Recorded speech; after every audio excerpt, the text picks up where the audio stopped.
Hey, hope you've been well. My name is Matt Hartsky with Backbone Unlimited.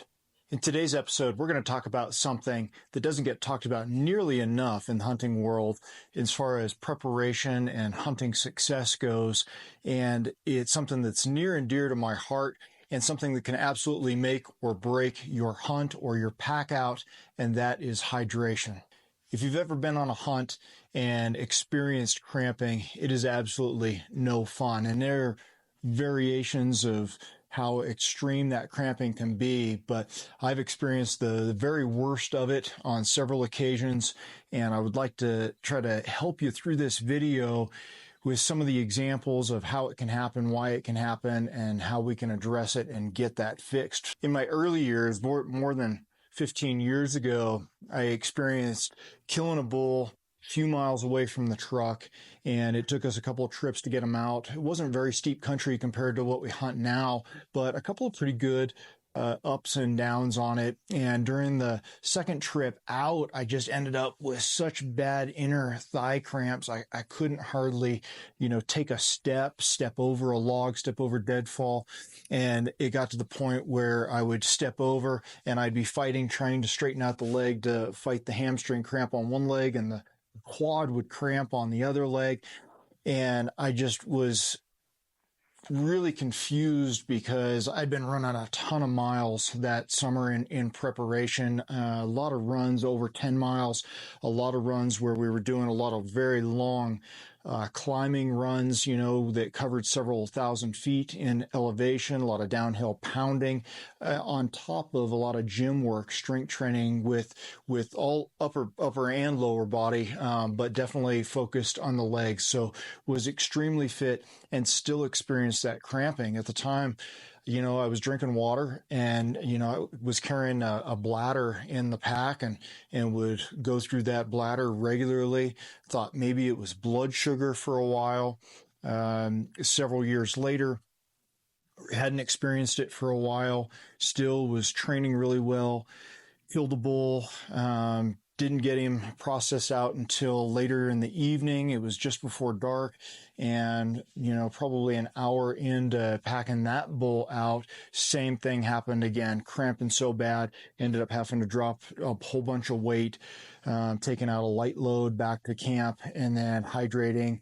Didn't realize it was electrolytes that I was getting in my system, felt fine in the morning, went and packed the rest of that bull out.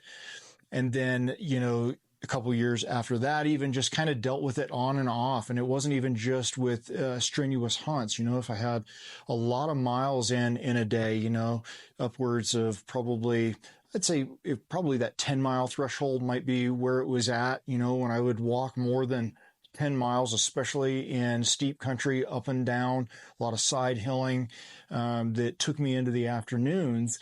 Those evening times, a lot of times I get home and again, cramping of the legs. I've even had it bad enough to the point where, make a fist or you're hanging onto your trekking poles and you can feel like when you try to open up your hand, like even the muscles of the hand are cramping. And it finally got to the point where I was on a hunt with one of my boys last year, and it was just miserable. And he was trying to take weight from me, and I was stealing his water and chugging his water. And I'm trying to, get electrolytes in my system, and finally was able to get up the mountain and get back to the truck. And then from then on, I just figured that it had to be electrolytes. And so ordered some other supplements and just started hammering the electrolytes before, during, and after the hunts. And it has completely taken care of the problem. And not only can that type of electrolyte depletion affect the cramping, but cognitively, it can also make you, kind of foggy brained. It can make you feel, lethargic, like you don't have a lot of energy, even though the rest of your nutrition might be on point. So I'd like to walk through a little bit about why this hydration matters so much with electrolytes, and kind of give you some of my recommendations for a plan on attacking it, and talk about some of the products that I use and recommend. And really, we have two different issues here, right? A lot of guys don't drink enough water. right? My issue wasn't drinking enough water. It was the electrolyte part, right? But if you aren't drinking enough water and then you're probably not getting enough electrolytes, you're just compounding the problem, right? So they kind of go hand in hand. A lot of this information is going to talk about hydration. But for me now, when I talk about hydration, that's going to go hand in hand with the electrolytes. You can be as mentally tough as possible. You can be obviously physically trained as well as you need to be for the backcountry. But if you're dehydrated, it can wreck it all. And I think for me, one of the challenges was, the human body, it's made up of more than 70% water. And I had never really been much of a sweater, even from my elite national level running days. I just didn't sweat a lot back then. Didn't need to drink, felt like I didn't need to drink a lot at that point because I didn't feel like I was sweating a whole bunch. But I think that that's changed probably as I've gotten older. Even just hiking around the mountains, I don't feel like it's a huge physical exertion most of the time. But I think that I'm sweating all the time, and I'm usually not out there in a t-shirt. So I've got extra layers on. And I think that I've probably been sweating out a lot more electrolytes than I realized. So that water content of the human body plays a key role in how much we need to drink and try to balance that with our salt, magnesium, potassium, and those electrolytes to keep everything balanced and keep us running smoothly. And before I get into exactly what I drink and what I would recommend and the plan, I want to touch on one area where we can also go wrong in our hydration. When we talk about hydration, we're primarily talking about water. And we can add supplements in there that are helping with electrolytes. But beyond that, if it's not really water, like your coffee doesn't count as something that's going to hydrate you, right? Because it's got caffeine in it, which acts as a diuretic. And we're going to dive into that more here in a minute. But juices, certainly alcoholic beverages, things like that, those do not count towards your water intake and your hydration. Personally, I'm a big caffeine guy. It's probably been studied more than any other supplement out there for decades and decades, more than 50 years. And we know that there are a ton of benefits to caffeine with very few side effects. But as an endurance athlete, and mountain hunters are endurance athletes, a big negative of caffeine is that it's a diuretic and it actually makes you pee. So you're dehydrating yourself, even though it's going to, even if you're taking it with a liquid. So for me, long drives early in the morning, a lot of time headed to our hunting spots, I'm drinking a caffeinated beverage because I'm tired. I'm up early at the gym all week long coaching. And so then by the time I hit the weekend, still tired, getting up early. And so I'm drinking a caffeine drink before I get out there. And so if I don't counterbalance that with enough water and electrolytes, I'm setting myself up for some issues later on. And I'm usually not a never or always guy. I don't like saying those two words, right? Because there's always going to be variety and individual differences. But I would say, 1 cup of coffee, probably fine. Try to balance it with a little bit more water. But you get very heavy on the caffeinated drink side or a thermos full of coffee, it's going to be hard to balance that out. If I do drink an energy drink on the way to a hunt in the morning, which I will probably continue to do, I just enjoy that, a couple of times a week during hunting season that I don't do the rest of the year. Enjoy that pick me up. I'm starting off the day with 32 ounces of water filled with electrolytes to try to balance that out right off the bat. So just keep that in mind. You just need to adjust for the caffeine.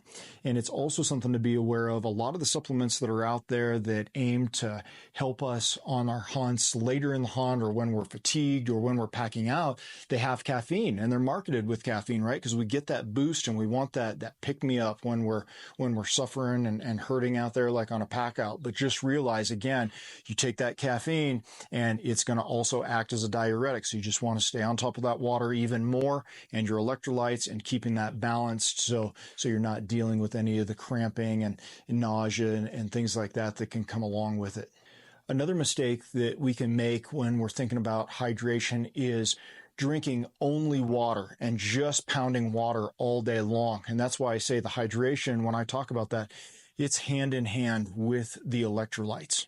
Because when you're sweating and you're breathing hard, you're not just losing the water, but you are losing those minerals as well. If you try to replace the water that you've lost to hydrate with just water without consuming the electrolytes, basically you're diluting your bloodstream, you're diluting that water in your system, and you can actually end up getting a medical condition known as hyponatremia. And so that's just depletion of those minerals, depletion of the sodium in your bloodstream to the point where it becomes a health risk for you. And a lot of people, if they only hydrate with water, say during a marathon, they can end up in the hospital. They're like, well, I hydrated, you're right, but you hydrated with only water, which ended up being too much water because it wasn't balanced with the electrolytes. So before we dive into the plan, I'd like to talk to you about two products that I use heavily. And the first one is going to be Transparent Labs Hydrate. And I use this one primarily at home. So in the morning before the hunt or after the hunt when I get home to try to make sure that I'm on top of any kind of cramping that's going to happen, I'm going to take this hydrate. It's flavored. I don't really like having a lot of flavored drinks in the backcountry with me, a lot of those powders. And since this one's in a tub, it's just not convenient to take that or take it in a Ziploc, and you end up using a scoop and half of it blows away in the wind and whatnot. So I just take a couple of scoops in there, 32 ounces in the morning in the Nalgene, and whether I'm at the truck or whether I'm at the house, that's always going to happen for me, and I'm going to start the day hydrating that way. The reason that I go with Transparent Labs in this tub is because I've sold Transparent Labs products out of my gym for many years. They are one of the cleanest companies out there in terms of the components that they put in all of their supplements, and this one's no exception. It's naturally sweetened, all good stuff in here. I get no side effects from them, and so it's really easy for me to recommend those to my clients and to you as well. But that's why I'm going to use that hydrate, and that's how I'm going to use it in the mornings and evenings. I'll put a link to the hydrate from Transparent Labs in the description of the video. And so I already told you that, I don't prefer the powder packets in the backcountry. I just get tired of the sweets and things like that. Part of that could be being the altitude. Part of it could just be, I'm trying to hydrate with electrolytes at least every hour for me out there. And so when you're consuming that much fluid, you just get tired of the flavored stuff all the time. It's hard to break that up.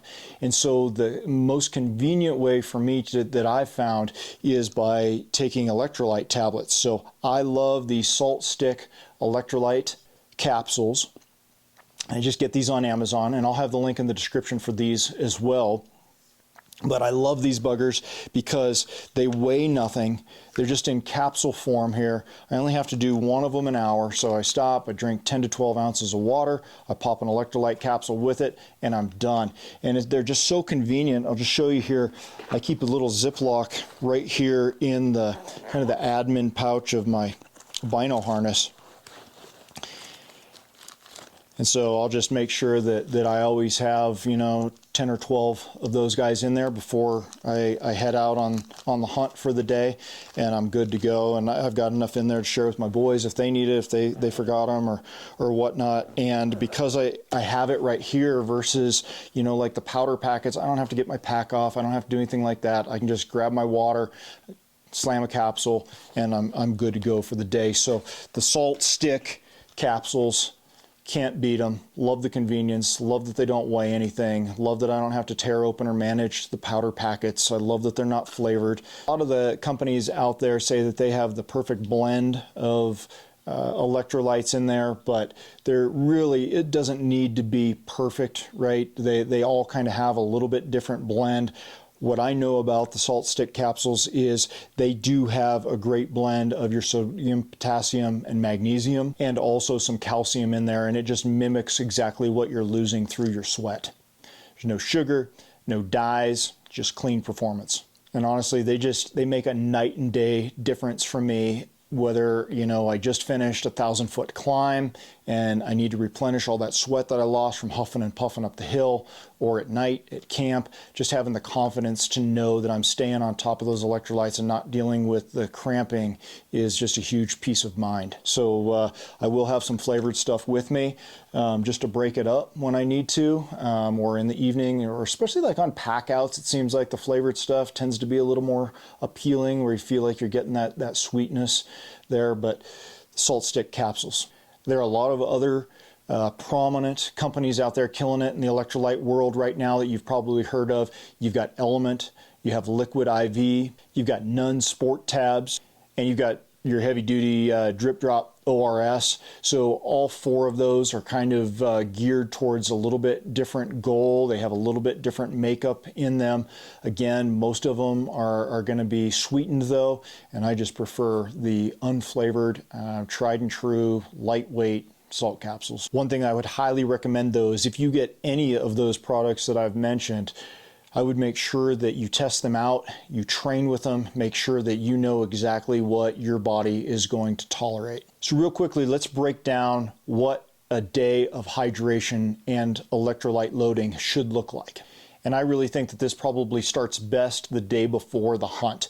At a bare minimum, I'm going to make sure that I'm taking that Transparent Labs electrolyte the night before I head out as well. I'm going to drink a big glass of it, but you could do that all day long the day before. Usually I try to hydrate with an electrolyte every single day, but the day before I know it's going to be a strenuous walk or hunt, I'm going to make sure that I'm at least taking it the night before. Again, the morning of the hunt, I'm making sure that I'm taking Transparent Labs. I'm getting 2 scoops of it inside the 32-ounce Nalgene here, and making sure that I'm balancing out any caffeine that I may have taken for that morning as well. While you're out hiking and glassing, it can be really tempting, I know, just to go, and you don't stop to, eat or hydrate properly. So even if you have to set a reminder on your watch or your phone, I would highly recommend doing that, making sure that you're trying to sip regularly and at least, getting 12 ounces in every 60 to 90 minutes. And try not to wait too long. By the time you feel thirsty or dry mouthed, you're already behind the curve. So you want to try to stay ahead of that, where you're just feeling like you're not really necessarily craving the water and the hydration, and that you're sipping all the time and trying to get at least 10 to 12 ounces in every 60 to 90 minutes. For a lot of folks, it's easy to realize that they're sweating a lot when it's hot out. And a lot of times when the weather's cooler, those later season hunts, you tend to not feel that heat as much, and so you don't drink as much. And a lot of times we can be sweating just as much, we just don't feel it and realize it because it's not hot out. So don't get lulled into being complacent with your hydration just because it's cool out. Now, as soon as I get back to camp for the evening, again, I'm grabbing that Transparent Labs and I'm making sure that I top off the tank of electrolytes, and I'm not going to have any kind of cramping while I'm sleeping. And again, I want to make sure that I'm ahead of the game and that I'm not waking up dehydrated or depleted of minerals in any way for that next morning's hunt. A lot of folks ask me, how do I know if I'm properly hydrated and if I have the right amount of electrolytes on board? On the hydration side of things, you want to go for urine that is pretty clear. So when you pee, if it's yellow, you're going to know that you're a little bit dehydrated, right? So you want to try to make sure that you're staying on top of that, and clear is a pretty good sign. Now, if you're peeing every 20 minutes and the urine looks like it's water, you're probably depleting electrolytes at that point. So try to find a happy medium there where it's not so much water that you're just, again, diluting the bloodstream of the sodium. You want to make sure that it can be slightly yellow, just not, we don't want to get into that heavy yellow. And if you can smell it, those are both bad signs. So I hope some of those hydration tips have helped you. Hunting is certainly a game of grit, discipline, and readiness, but even the strongest engine is going to die if it runs dry. Hydration done right is your edge to being able to feel good all day long on those backcountry hunts. Again, if you're looking for a couple of products that you can trust, go ahead and check out those links in the description. And if you feel like you've gotten some value from today's video, it would mean the world to me if you would support the channel by visiting backboneunlimited.com. We've got some great, unique designs exclusive to Backbone Unlimited, and they are built for this lifestyle. We've got hoodies, tees, hats, and all kinds of gear that speak to those who hunt hard and live relentless. Again, thanks for watching. Stay hydrated.